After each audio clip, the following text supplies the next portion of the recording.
Scott Pelley did ask Joe Biden about the Dark Brandon speech.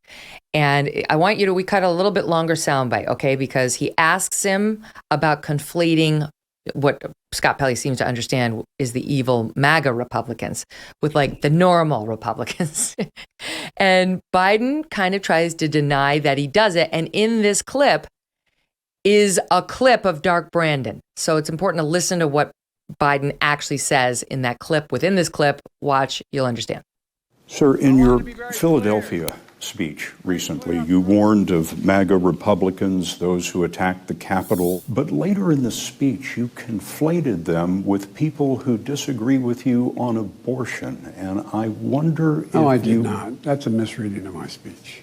It's a fundamental misreading of my speech. Well, sir, you talked about the right to choose. You talk about the right to conception. You talk about the right to marry the person you love. MAGA forces are determined to take this country backwards to an America where there is no right to choose, no right to privacy, no right to contraception, no right to marry who you love.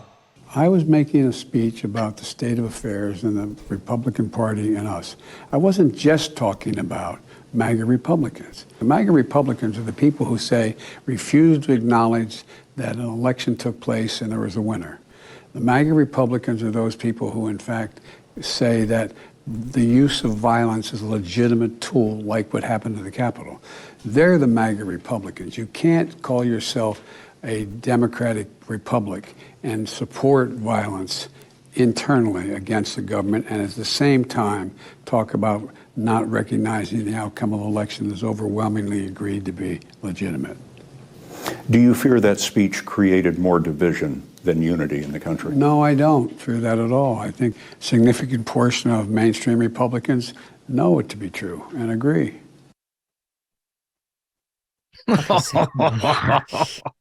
All over the board. So first of all, Pelley says you conflate MAGA Republicans with people who support, who are pro-life. Absolutely not. You're misrepresenting my speech.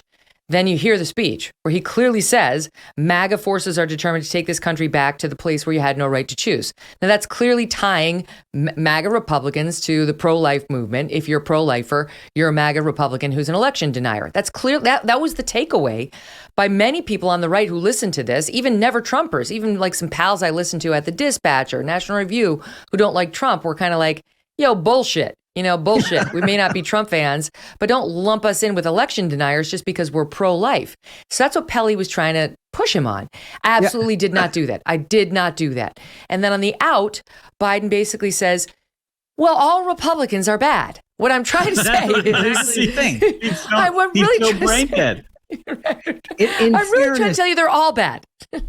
In fairness, Megyn, this president has a long and demonstrated record of having absolutely no memory of what he said. This has been an entire presidency filled with senior moments. Where he's like, no, I never said that. Like, well, I mean, here's the tape. I mean, the funny thing is in the most notable omission of what he actually said happened 6 months ago when he said he would use forces in Taiwan, right? If China had an incursion, and then the White House had to walk it back. But then he was asked directly after that, and he said, "No, I never said that." And then now in this same interview that we're talking about, that question happened again, right? And he said, and he gave the same answer. I mean, he literally. The only plausible answer to any of this is he has no clue what it is that he ends up saying. The Biden doctrine. I think he knows exactly what he's saying, and he just his daddies at the White House keep trying to dial it back. It's like me. No, Thatcher cannot have a play date on Sunday. Yes, I can, Mom. I set it up. No, he cannot. Joey cannot play members of the media. We will not play in Taiwan. It's embarrassing.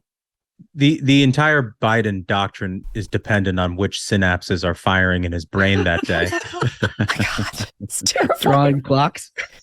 Can I tell you something? This isn't even going to work because there was a poll just out today. I'm trying to think who put it. It was a new Harvard Caps Harris poll that asked about this term MAGA Republicans. And the question was, are you more concerned about the socialist left in America and the power they're gaining, or more afraid of MAGA Republicans and the power they're getting? Just 45% said we're more concerned with MAGA Republicans. 55% said way more concerned about the socialist left. Wow. Yeah. Boy, that is telling. I mean, that is so telling. And I got to be honest with you, like, as your typical kid growing up in America, whenever I heard the clock on 60 Minutes or for 60 Minutes on Sunday afternoon, that's how I knew the fun was over. That football was done and Monday was on around the corner. Yep. But this interview was special. And like, I guess I shouldn't be surprised that that Pelly and company didn't include this particular clip on the broadcast version. But there were a lot of bangers in that broadcast version. I mean, you had Biden saying incredibly stupid things over and over and over again. And to your point, Megyn, I'm even though the media is their friend, I'm shocked that they put him in front of this in this interview, because he just did not look good. Well, I think the reason why the media is doing that to Joe Biden right now is because I think the media recognizes that this argument, this painting with a broad brush about, these MAGA Republicans, they're going to take over our country, and every Republican's a domestic terrorist. And they realize that rhetoric and that argument is a party that's in its death throes ahead of the midterm. Yes. That if that's what their argument is for why you should reelect united Democratic control of Washington, that it's not going to work. And so the media, I think, is sort of refereeing that argument a little bit because they know it's going to fail. If you're like me, you are growing more and more concerned about the future. The market's all over the place. Inflation, highest level in 40 years. Interest rates are skyrocketing. Market experts are using the word recession and terms like economic hurricane and unprecedented. Not good. If you want to protect your future, call a precious metal dealer I trust. American Hartford Gold. They can show you how to protect your saving and retirement accounts by diversifying your portfolio with physical gold and silver. All it takes to get started is a short phone call, and they will have physical gold and silver delivered right to your door or inside your IRA or 401k. And they keep it simple. They are the highest rated firm in the country with an A+ rating from the Better Business Bureau and thousands of satisfied clients. And as an exclusive offer for my fans, if you call them right now, they're going to give you up to $1,500 of free silver and a free safe too on qualifying orders. Don't wait. Call now. Call 866-518-2955. That's 866-518-2955 or text Megyn, MEGYN, to 65532. Again, call 866-518-2955 or text Megyn to 65532. Hey, thanks so much for watching. If you like what you just saw, hit the subscribe button for more clips and full episodes.